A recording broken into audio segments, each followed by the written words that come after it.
He knocked me over. I landed on the dog bowl. This One's Wife. Narc versus Narc. How Doria makes Meghan a little girl. Hello, I'm H.G. Tudor. I've explained to you previously how This One's Wife became a narcissist, but it bears repetition. As with any narcissist, there needs to be two things. There needs to be a genetic predisposition towards becoming a narcissist, and there must be a lack of control environment. This One's Wife got both in double doses. Both her parents are narcissists, and furthermore, they both created a lack of control environment. Doria Ragland created it as a consequence of her coldness towards her daughter, more about that in due course, and the fact that she was absent for a considerable period of time from This One's Wife's life. Her father, overcompensating no doubt, treated her like a princess, which added to a lack of control environment also. A lack of control environment needn't be one which is purely abusive in the traditional sense. It can be one where the child is given everything on a silver platter, treated as if they are a golden entity. Accordingly, the genetic predisposition came from one or both of her parents, and she was subjected to a lack of control environment, and thus her narcissism arose in order to act as a coping mechanism. Now, when it comes to the relationship between This One's Wife and her mother, they're both narcissists, which, as you ought to know by now, means they both pursue the prime aims. They both must seek to control one another. They may look to draw fuel from one another and obtain character traits and residual benefits.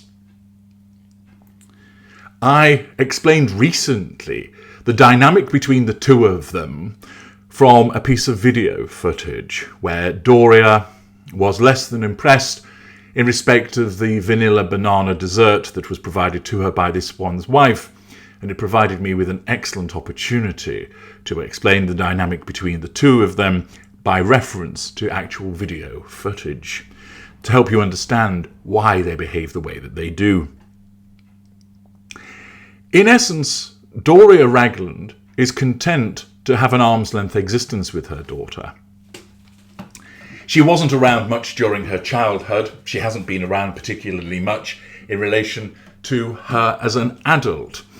But she has been utilised by This One's Wife, which Doria Ragland has been content to go along with because it serves her purposes with regard to character trait acquisition and residual benefits.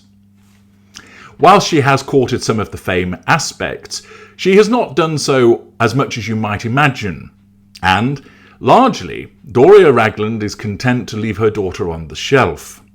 This is because her narcissism deems that she can control her by leaving her on the shelf, that her fuel needs are met elsewhere. She doesn't always have to keep turning to This One's Wife for the purpose of the provision of fuel. There are plenty of other people in her fuel matrix. She will naturally gain residual benefits by way of access to networks as a consequence of her daughter's fame, and also access to money. One suspects that she's already received that money and therefore doesn't need to keep coming back for more. Her demeanour is rather cold, and you have seen that in the video and the interactions that the two of them have had previously. Just like This One's Wife, there isn't a maternal bone in Doria Ragland's body, and therefore she has no emotional empathy for her daughter. She simply uses her like the appliance, uses her in the way that a narcissist will do so. The dynamic is of particular interest when it comes to the approach of This One's Wife towards her mother. Just like her mother, This One's Wife must seek to control her mother, draw fuel from her, gain character traits and residual benefits. But here is where we see an interesting aspect of This One's Wife's narcissism. Whereas Doria Ragland is cold towards her daughter, and is largely content to leave her on the shelf, indeed seemingly only responding when this one's wife seeks her out. There is a different aspect when it comes to this one's wife. It's important to understand that the reason why the narcissist treats you in the way that they do when you threaten their control all comes down essentially to that initial supposed caregiver. You see, what happens is that when you, invariably inadvertently, threaten a narcissist's need for control, the narcissist is taken back in time to that first individual that threatened their need for control, and you become substituted for them.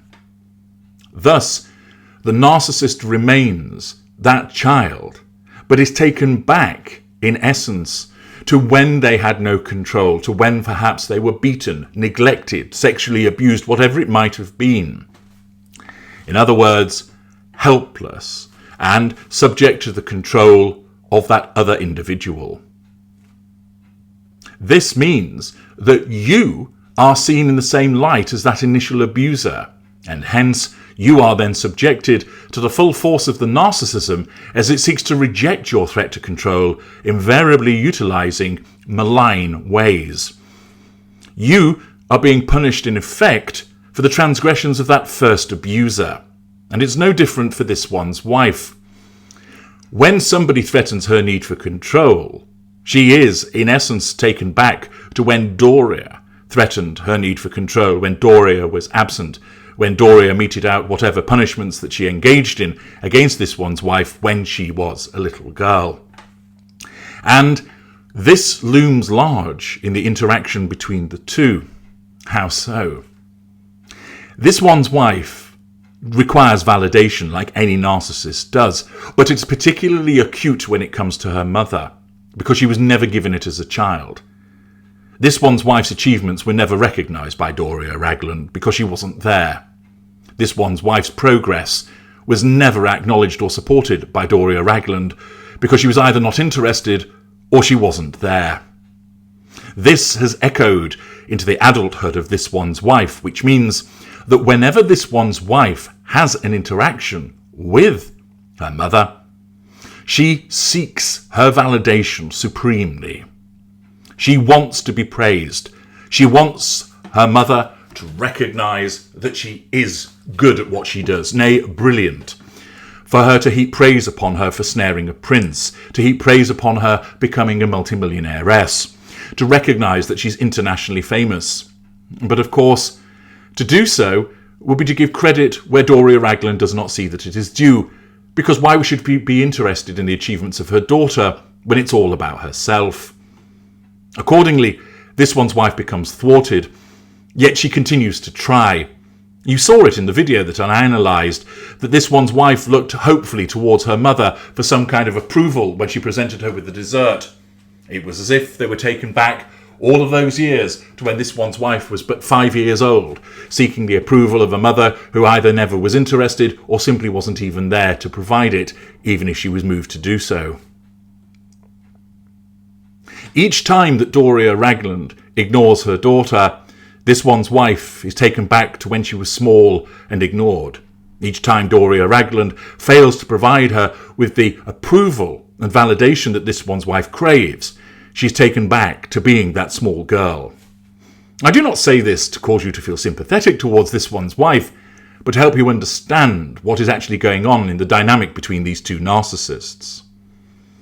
This one's wife was never given the validation or approval from her mother, and she still seeks it now in her adulthood. And indeed, any failure to provide it amounts to a threat to control, but that is what her particular type of narcissism in the dynamic with her mother craves the most. She needs that validation. She seeks it, and that's why she continues to involve her mother over anybody else. We know that she doesn't bother with her father and with her half-siblings for a variety of reasons, ranging from them remaining threats to control, being painted black, and, in essence, not able to provide her with anything meaningful now. Yet with Doria Ragland, she not only proves useful with regard to the playing of the race card, But this one's wife continues to have involvement with her, from time to time, taking her off the shelf, because she still seeks the approval and validation. Each time she launches something, she wants her mother to recognise it and praise her. Each time there is a new event that she has attended, a new award that she has obtained, hence why she has taken Doria Ragland with her to some of the award ceremonies, is because not only is she seeking to demonstrate a facade of a loving relationship between daughter and mother, but also because she wants her mother to acknowledge and recognise her achievements, because she never ever got that when she was a little girl. And even now, each time that Doria is nonplussed, unimpressed, disinterested, she causes this one's wife to feel like that helpless and lost and ignored little girl. I'm H.G. Tudor. Thank you for listening.